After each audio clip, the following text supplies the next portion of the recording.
কি করে হলো? আমার এইডস? কি ভাববে সবাই মা যদি জানতে পারে? তুই এত নিচে নেমে গেছিস? মা বিশ্বাস করো, একটাও কথা বলবি না, আমি তোর মুখ দেখতে চাই না। নিজের ভক্তির কথাটাই ভাবলি? ঘরে তোর একটা বোন রয়েছে, মিলন যদি জানতে পারে আঁচলকে বিয়ে করবে ও। কেন বিয়ে করবে না? ওরা তো জানে এইডস ছোঁয়াচে রোগ নয়। শুধু লোকটা ছোঁয়াচে কিনা সেটাই বড় কথা নয় ভাইয়া। এ নিয়ে শ্বশুর বাড়িতে আমাকে কোনো কথা শুনতে হবে না, তার গ্যারান্টি কে দেবে? এটা তুই কি করলি ভাইয়া? এভাবে আমার জীবনটা শেষ করে দিলি। তুই অন্তত আমার কথাটা বিশ্বাস কর। আমি কখনো জেনে শুনে তোর ক্ষতি করতে পারি? মিলন কথাটা জানলে তোকে কি ভাববে বলতো? মিলন সব জানে। বাহ, তবে তো 16 আনা পূর্ণ হয়ে গেছে। তুই এভাবে আমার সর্বনাশ করলি ভাইয়া। কাঁদিস না বোন, আমি থাকতে তোর কোনো চিন্তা নেই। তুই থাকবি কি করে? কি করে থাকবি? তুই তো মরবি, মরে বাঁচবি। আর আমরা বেঁচে থেকে দিনরাত মৃত্যু যন্ত্রণা ভোগ করব। তার চেয়ে আমাদের আত্মহত্যা করা ভালো। না না, উফ, আমি আর ভাবতে পারছি না। ওরা কেউ আমার কথা বিশ্বাস করবে না, ওরা আমাকে সন্দেহ করবেই। নাইনা, ওর বাবা। তুমি জানো বাবা কত বড় আঘাত পেয়েছে? জানো কত বড় মুখ করে বাবা সবার কাছে তোমার প্রশংসা করতো? সবাই জানে আমাদের বিয়ে হবে। তুমি আমাকে কেন এভাবে ঠকালে? নাইনা বিশ্বাস করো, আমার জীবনে তুমি ছাড়া আর কোনো মেয়ে আসেনি। আমি তোমায় ঠকাইনি নাইনা, এটা একটা অ্যাক্সিডেন্ট। কিভাবে হলো আমি নিজেও জানি না। আবির, আর নাটক করো না। এত লোভ কেন তোমার? কি প্রয়োজনে বলো? পরীক্ষাটা হয়ে গেলে তো আমাদের বিয়ে হতো। এটুকু ধৈর্য ধরতে পারলে না কেন বলো? এত লোভ কেন তোমার? ছি আবির, আমার ভাবতে লজ্জা করছে। তোমার মতো ছেলেকে আমি ভালোবেসেছি, তোমাকে নিয়ে আমি স্বপ্ন দেখেছি। চুপ, একদম ফালতু কথা বলবে না। আমি কোনো খারাপ কাজ করিনি। আমি কি করব? উফ, আমি তোমার বাবার কাছে যাচ্ছি। কি চাই এখানে? আমার বাবা বেঁচে নেই, আপনাকে আমি বাবার মতো শ্রদ্ধা করি, ভালোবাসি। আপনি বলুন। যে জাহান্নামে গিয়ে রোগটা বাঁধিয়েছ সেখানেই যাও, পারলে ওখানে গিয়েই মরো। সভ্য সমাজে কেউ তোমার মুখটা দেখতে চায় না।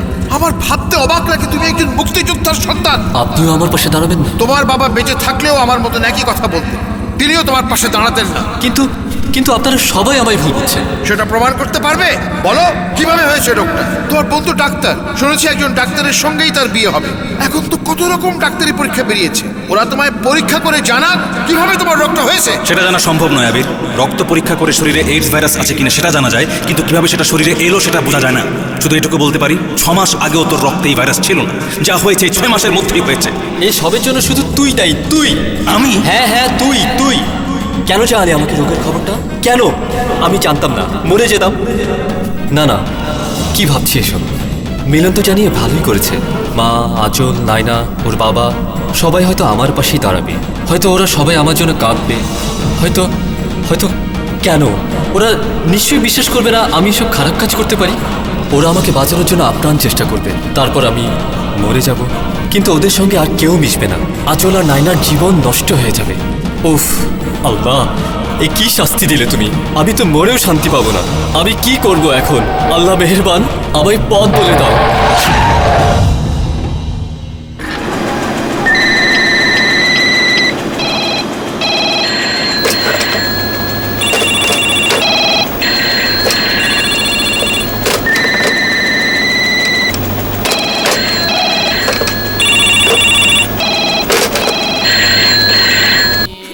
والقرآن الحكيم إنك لمن المرسلين على صراط مستقيم تنزيل العزيز الرحيم لتنذر قوما ما أنذر آباؤهم فهم غافلون لقد حق القول على أكثرهم فهم لا يؤمنون إن جعلنا في أعناقهم أغلالا فهي الأذقان فهم مقمحون وجعلنا من بين أيديهم سدا من خلفهم سدا فأغشيناهم فهم لا يبصرون وسواء عليهم أأنذرتهم أم لم تنذرهم لا يؤمنون إن جعلنا في أعناقهم أغلالا فهي الأذقان فهم مقمحون وجعلنا من بين أيديهم سدا من خلفهم سدا فأغشيناهم فهم لا يبصرون إن نحن نحيي الموتى ونكتب ما قدموا وآثارهم وكل شيء أحصيناه في إمام مبين واضرب لهم مثلا أصحاب القرية إذ جاءها المرسلون إذ أرسلنا إليهم اثنين فكذبوهما فعززنا بثالث فقالوا إنا إليكم مرسلون الحمد لله رب العالمين. ربنا ظلمنا أنفسنا وإن لم تغفر لنا وترحمنا لنكونن من الخاسرين ربنا اغفر لنا ولوالدينا وللمؤمنين والمؤمنات والمسلمين والمسلمات رب العالمين হায় আল্লাহ আবির নামে রব্বুল আলামিন একটা তরতাজা প্রাণ রব্বুল আলামিন দুনিয়ার বুক থেকে চলে গেল তার রব্বুল আলামিন তার দরজাকে তুমি বলন্দ করে দাও আমিন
আসসালামু আলাইকুম। ওয়ালাইকুম সালাম। মিলাদ কেমন হয়েছে? জি ভালো হয়েছে, আপনি বসেন। আমি তো ঠিক সময় আসতে পারলাম না, আমি এমন যানজটে আটকেছিলাম যে ঠিক সময় আসতেই পারলাম না। না ঠিক আছে, কোনো সমস্যা হয়নি। আচ্ছা, তো সবাই এসছিল? জি মোটামুটি সবাই এসেছিল। ওরা কোথায়? ওরা সবাই ভিতরে আছে। মিলন সাহেব আছেন?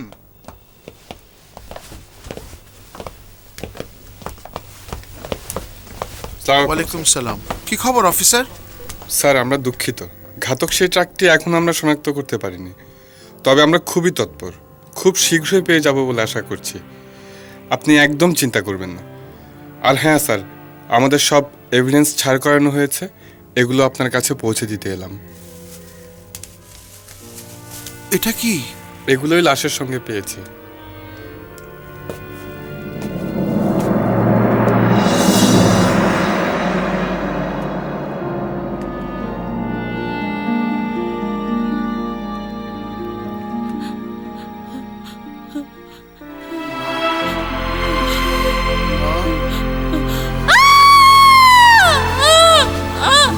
কাঁদিস না মা, কাঁদিস না মা।